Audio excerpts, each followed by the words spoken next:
ದರಗಳ ವಿಚಾರದಲ್ಲಿ ತಾವ್ಯಾಕೆ ಸರ್ಕಾರ ನಿಗದಿಪಡಿಸಿರುವ ಕಿಲೋಮೀಟರ್ಗೆ 18 ರೂಪಾಯಿನ ಯಾಕೆ ನೀವು ಕೊಡ್ತಾ ಇಲ್ಲ ಡ್ರೈವರ್ಗಳಿಗೆ? ಹೌದು, ಪ್ರತಿಯೊಬ್ಬರು ಡ್ರೈವರು ಕಿಲೋಮೀಟರಿಗೆ 18 ರೂಪಾಯಿಗಳನ್ನು ಪಡೆಯುತ್ತಿಲ್ಲ. ಅದು ಬೇಗ ನಮ್ಮ ಕಡೆಯಿಂದ ಸಮಸ್ಯೆನ ಪರಿಹಾರ ಮಾಡುತ್ತೇವೆ ನಾವು. ಇದನ್ನ ಈಗಾಗಲೇ ನಮ್ಮ ಮೇಲಿನ ಅಧಿಕಾರಿಗಳಿಗೆ ನಾವು ತಿಳಿಸಿಕೊಟ್ಟಿದ್ದೇವೆ. ಎಷ್ಟು ಬೇಗ ಸಾಧ್ಯವಾಗುತ್ತೋ ಅಷ್ಟು ಬೇಗ ನಿಮ್ಮ ಸಮಸ್ಯೆಯನ್ನು ನಾವು ಪರಿಹರಿಸಲು ಪ್ರಯತ್ನ ಪಡುತ್ತಿದ್ದೇವೆ. ಈಗ ಈ ರಾಜ್ಯದ ಈಗ ಉದಾಹರಣೆಗೆ ಬೆಂಗಳೂರಿನ DC ಅವ್ರಿಗೆ ಆಟೋ ಚಾಲಕರ ಜೀವನ ಮಟ್ಟ ಸಂಪೂರ್ಣವಾಗಿ ಕುಸಿತಗೊಂಡಿದೆ, ದರವನ್ನ ಏರಿಕೆ ಮಾಡಿ ಅಂತ ನಿಮ್ಮ ಸಂಸ್ಥೆಗಳು ಜಿಲ್ಲಾಧಿಕಾರಿಗಳಿಗೆ ಮನವಿ ಪತ್ರ ಕೊಟ್ಟಿದ್ವಾ? ನಮ್ಮಂತಹ ಸಂಘಟನೆಗಳು ನಿಮ್ಗೆ ಮನವಿ ಪತ್ರ ಕೊಟ್ಟಿದ್ವಾ DC ಅವ್ರಿಗೆ? ಇದರ ಹೆಚ್ಚಿನ ಮಾಹಿತಿಗಾಗಿ ತಾವು ಒಂದು ಬಾರಿ ಊಬರ್ ಆಫೀಸನ್ನು ಅಲ್ಲೋದ್ರು ಮೆಟ್ಟೊಲಿಯ ಕೆಲಸನೇ ಮಾಡೋದು. ನಿಮ್ಮ ಊಬರ್ ಆಫೀಸ್ಗೆ ಹೋದ್ರು ಅಲ್ಲಿ ಕೂತಿರ್ತಾರಲ್ಲ ಅವರು ಕೂಡ ಇದೇ ಮೆಟ್ಟೊಲಿಯ ಕೆಲಸನೇ ಮಾಡ್ಸೋದು ಅಲ್ಲೂ.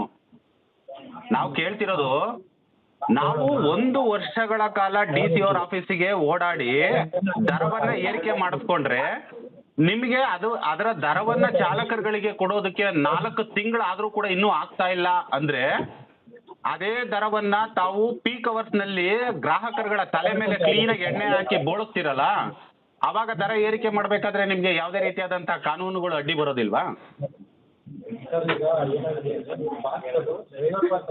ನಿಮ್ಗೆ ಇಲ್ಲಿ ಯಾರು ಒತ್ತಾಯ ಮಾಡುತ್ತಿಲ್ಲ ಊಬರನ್ನೇ ಬಳಸಿ ಅಂತ ಹೇಳಿಬಿಟ್ಟು. ಇವಾಗ ಸಮಸ್ಯೆ ಈಗ ಮಾಡ್ತೀವಿ ಅಂತ ನಿಮ್ಗೆ ಹೇಳ್ತಿದ್ದೇವೆ. ಹೌದು ಅವತ್ತು ರೋಡಲ್ಲಿ ಅಲ್ಲ ಮೇಡಮ್, ಕೇಳಿ ಮೇಡಮ್, ಕೇಳಿ ಅವತ್ತು ರೋಡಲ್ಲಿ ನಿಂತ್ಕೊಂಡು ಇದೇ ಡ್ರೈವರ್ಗಳು ಖಾಲಿ ಬಿದ್ದು ಬರ್ರಿ ನಮ್ ಜೊತೆಲಿ ಅಂತ ಕರಿಬೇಕಾರೆ ಅವತ್ತು ನೀವು ಈ ಮಾತು ಹೇಳ್ಬೇಕಾಗಿತ್ತು, ನಿಮ್ಮನ್ನ ನಾವು ಕರೆದಿಲ್ಲ, ನಿಮ್ಮನ್ನ ನಾವು ಒತ್ತಾಯ ಪೂರ್ವಕವಾಗಿ ಕೆಲಸ ಮಾಡಿ ಅಂತ ಹೇಳ್ತಾ ಇಲ್ಲ ಅಂತ ಅವತ್ತು ಹೇಳ್ಬೇಕಾಗಿತ್ತು. ಇವತ್ತು ಯಾಕೆ ಹೇಳ್ತಾ ಇದ್ದೀರಾ ಈ ಮಾತನ್ನ? ನಿಮ್ಗಿಂತ ಸೀನಿಯರ್ ಆಫೀಸರ್ ಯಾರಿದ್ದಾರೆ? ಅಲ್ಲ, ನಿಮ್ಗಿಂತ ಸೀನಿಯರ್ ಆಫೀಸರ್ ಯಾರಿದ್ದಾರೆ? ಸರ್, ಇಲ್ಲಿ ಸೀನಿಯರ್ ಆಫೀಸ್ ಎಲ್ಲ ಮಾತಾಡೋ ಆಗಿದ್ರೆ ನಮ್ಮ ನೆನಪಿ ಕೂರಿಸ್ತಿದ್ರು. ಅದು ಕೂಡ ನೀವು ಅದನ್ನೇ ಮತ್ತೆ ನೀವೀಗ ಸಮಸ್ಯೆನ ಬಗೆಹರಿಸಿ ಕೊಡಿ.